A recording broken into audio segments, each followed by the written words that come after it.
Hi viewers. இன்னைக்கு June 18 Mahanadi serial என்னாச்சுன்னு சொல்லி பார்க்கலாம்க்கு முன்னாடி சேனல் சப்ஸ்கிரைப் பண்ணாதவங்க மறக்காம சப்ஸ்கிரைப் பண்ணுங்க. இன்னைக்கு என்ன அப்படின்னு சொல்லி பார்த்தீங்கன்னா, இங்க வந்து காவேரி வந்து யமுனா கிட்ட பேசிட்டு நேரா ஆட்டோ பிடிச்சி நிவினோட வீட்டுக்கு போயிட்டு இருக்காங்க. பின்னாடியே பார்த்தீங்கன்னா நம்ம ராகினி ஃபாலோ பண்ணிட்டே போயிட்டு இருக்காங்க. அப்போ வந்து இவ எங்க போறா அப்படிங்கிற டவுட்லயே ராகினி ஃபாலோ பண்றாங்க. காவேரி வந்து யமுனா பேசுனதெல்லாம் யோசிச்சுட்டு நேரா நிவினோட வீட்டு முன்னாடி வந்து நின்று காலிங் பெல் அடிச்சோடனே நிவின் வெளியில வராரு. நிவின் வந்து காவேரிய பார்த்தோனே அப்படியே ஷாக் ஆயி நிக்கிறாரு. இது எல்லாத்தையுமே ராகினி அங்க நின்னு வீடியோ வேற எடுக்குறாங்க. அப்புறமா காவேரி வந்து உங்ககிட்ட பேசணும் அப்படின்னோனே, "இல்ல நீ என்ன பார்த்தாலே பேசாம போயிருவியா? திடீர்னு வந்திருக்கியா? அதனால தான் நான் அப்படி கேட்டேன். உள்ள வா என் ஃப்ரெண்ட்ஸ் யாருமே இல்லன்னு" சொல்லிட்டு 2 பேருமா உள்ள போய் கதவ பூட்டிக்கிறாங்க. இப்ப ராகினி உள்ள என்ன செய்றாங்க அப்படின்னு சொல்லி பார்க்கறதுக்காக வந்து கதவு கிட்ட வந்து காத வச்சு கேட்கறாங்க. இந்த காவேரி தங்கச்சி கிட்ட என்ன பேசினான்னு தெரியல.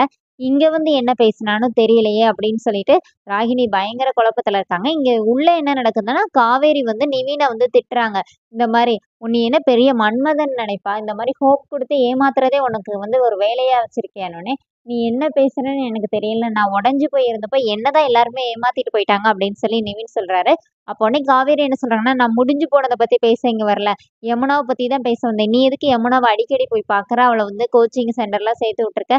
எதுக்காக இதெல்லாம் செய்றன்னு" சொல்லிட்டு கேட்கும்போது, கடைசியில வந்து நிவின் வந்து எல்லாமே நான் உனக்காக தான் செய்றேன் அப்படின்னோனே, காவேரி அப்படியே ஷாக் ஆயி நிக்கிறாங்க. அப்போ உடனே நிவின் என்ன சொல்றாருன்னா, இந்த மாரி உங்க அப்பா இறந்த பிறகும் அவள வந்து கலெக்டர் ஆக்கணும்னு சொல்லிட்டு, அந்த கனவ நீ சுமந்துட்டு இருந்தல்ல, நம்ம வந்து அத பத்திலாம் பேசியிருக்கோம்ல, அதுக்காக தான் நான் அதெல்லாம் செஞ்சேன்னோனே, ஆனா அவ ஏதோ ஒரு கட்டத்துல மிஸ் அண்டர்ஸ்டாண்டிங் ஆகி என்ன வந்து லவ் பண்ண ஆரம்பிச்சுட்டான்னு எனக்கே தெரிஞ்சிருச்சு.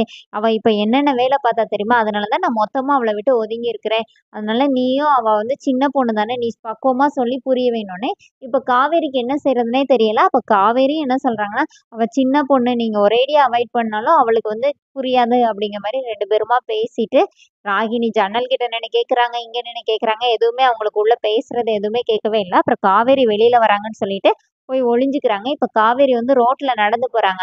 அப்ப யமுனா பேசுனதே, நிவின் பேசுனதே மாத்தி மாத்தி யோசிச்சு ரொம்ப குழப்பத்துல அழுதுட்டே ரோட்ல நடந்து வராங்க. அப்போ உடனே காவேரி என்ன நினைக்கிறாங்கன்னா, இந்த மாரி நிவினுக்கு ஹோப் குடுத்தது இந்த விஜய் தான். விஜய் சும்மா இல்லாம சொன்னனால தான் நிவின் வந்து இந்த மாரிலாம் பண்ணிட்டு இருக்கிறாரு. முதல்ல நிவின வந்து அதுலருந்து மூவ் ஆன் பண்ண வைக்கணும். ஏன் யமுனாவ இவருக்கே கல்யாணம் பண்ணி வைக்கக்கூடாது? அதுல என்ன தப்பு இருக்குது? யமுனாக்கு பிடிக்குதுல்ல. யமுனா கலெக்டர் ஆயி அதுக்கப்புறமும் நிவின வந்து லவ் பண்ணா, அப்புறம் நம்ம பார்த்துக்கலாம். அதுக்கப்புறம் இத பத்தி பேசலாம் அப்படிங்கிறோட முடிவோடி காவேரி அப்படியே ரோட்ல நடந்து வந்துட்டு இருக்காங்க. இங்க கங்காவும், குமரனும் வந்து பேசிட்டு இருக்காங்க. இப்ப கங்கா என்ன சொல்றாங்கன்னா, "நிவின் ஏன் யமுனா பின்னாடியே சுத்திட்டு இருக்கிறாரு?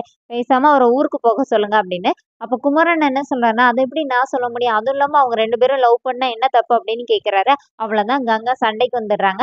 அதோட என்னோட எபிசோட் எண்ட் பண்ணிட்டாங்க. நாளைக்கு என்னன்னா, நாளைக்கு தான் செம சீனு. நாளைக்கு என்னன்னா, கரெக்ட்டா விஜய் வீட்டுக்கு வரும்போது, ராகினி போய் விஜய் கிட்ட வந்து கேட்கறாங்க. இந்த மாரி இன்னைக்கு காவேரி அவங்களோட எக்ஸ் லவ்வர பார்க்கறதுக்காக அவரோட ரூமுக்கு போனாங்க. அது உங்களுக்கு தெரியுமா? உங்ககிட்ட சொன்னாளா? அதுக்கான ப்ரூஃப் இதுல இருக்குன்னு, அந்த வீடியோ எல்லாத்தையும் காட்டுறாங்க. அப்படியே விஜய் வந்து ஷாக் ஆயி நிக்கிறாரு. எப்படி ரியாக்ட் பண்ண போறான்னு தெரியல. வெயிட் பண்ணி பார்க்கலாம். Thank you.